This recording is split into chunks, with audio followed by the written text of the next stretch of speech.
وہ چراغ کسی عبادت گاہ کی زینت نہیں تھا۔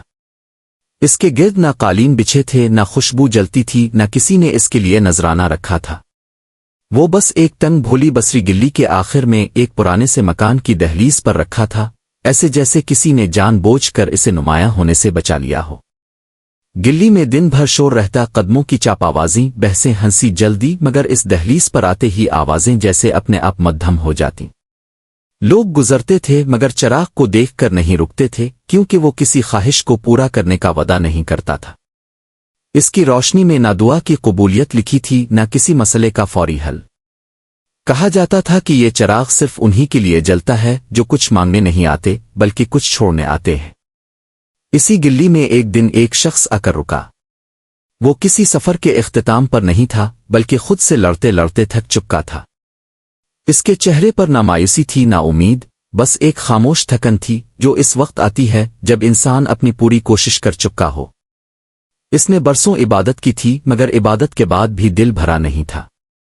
اس نے دعائیں مانگی تھیں مگر ہر دعا کے بعد ایک نئی فہرست بن جاتی تھی۔ اس نے گناہوں سے بچنے کی کوشش کی تھی مگر خوف کم نہیں ہوا تھا۔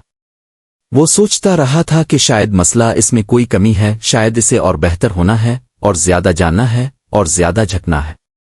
مگر اب اس کی سانسوں میں بھی وہی سوال اٹک گیا تھا، آخر کب؟ وہ چراغ کے سامنے کھڑا ہو گیا۔ نہ اس نے ہاتھ اٹھائے نہ آنکھیں جھکائیں، بس کھڑا رہا جیسے خود کو پہلی بار رکنے کی اجازت دے رہا ہو۔ چراغ کی روشنی عجیب تھی۔ وہ آنکھوں کو خیرہ نہیں کرتی تھی نہ سائے بناتی تھی۔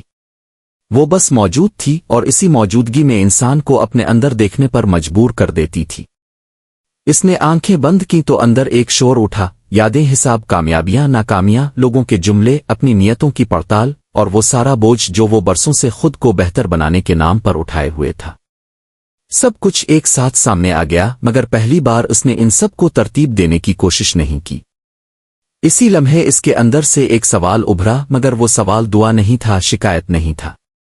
وہ بس ایک سادہ سا اعتراف تھا، میں تھک گیا ہوں۔ اس اعتراف کے ساتھ ہی چراغ کی لو ہلکی سی لرز جیسے کسی نے گہری سانس لی ہو۔ اسے یوں لگا جیسے روشنی اسے دیکھ نہیں رہی بلکہ سن رہی ہو۔ تب اسے پہلی بار احساس ہوا کہ اس کی ساری زندگی ایک ہی سوال کے گرد گھومتی رہی ہے، کیا میں کافی ہوں؟ کیا میں رب کے قریب ہونے کے قابل ہوں؟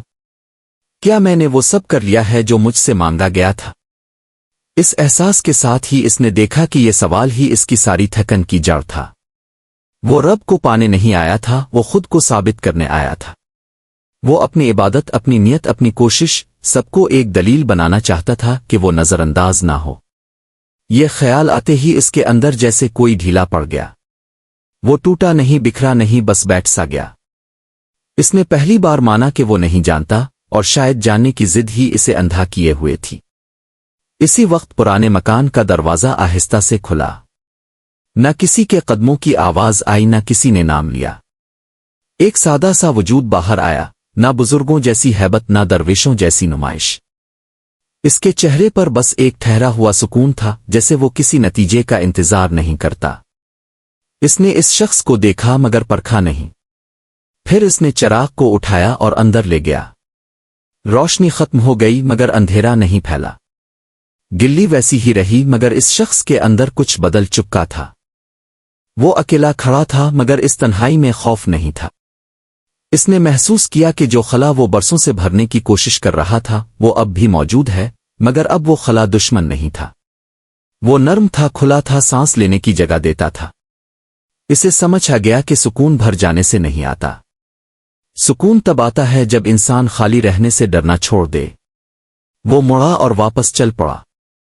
گلی وہی تھی، لوگ وہی تھے، زندگی ویسی ہی چل رہی تھی، مگر اب اس کے قدم ہلکے تھے۔ وہ کسی مقام کی طرف نہیں جا رہا تھا، کسی حالت کے انتظار میں نہیں تھا۔ وہ بس چل رہا تھا، بغیر سوال، بغیر شرط، بغیر مطالبے کے۔ وہ جان چکا تھا کہ رب کسی چراغ میں نہیں، کسی لفظ میں نہیں، کسی خاص کیفیت میں نہیں۔ رب وہاں ظاہر ہوتا ہے جہاں انسان اپنی گرفت چھوڑ دیتا ہے اور خود کو ثابت کرنے کا بوجھ زمین پر رکھ دیتا ہے۔ اور یہی تصوف ہے، نہ کچھ حاصل کرنے کی خواہش، نہ کچھ ثابت کرنے کی ضد، بس اتنا ہلکا ہو جانا کہ حقیقت کو خود اترنے کے لیے کسی دلیل کی ضرورت ہی نہ رہے۔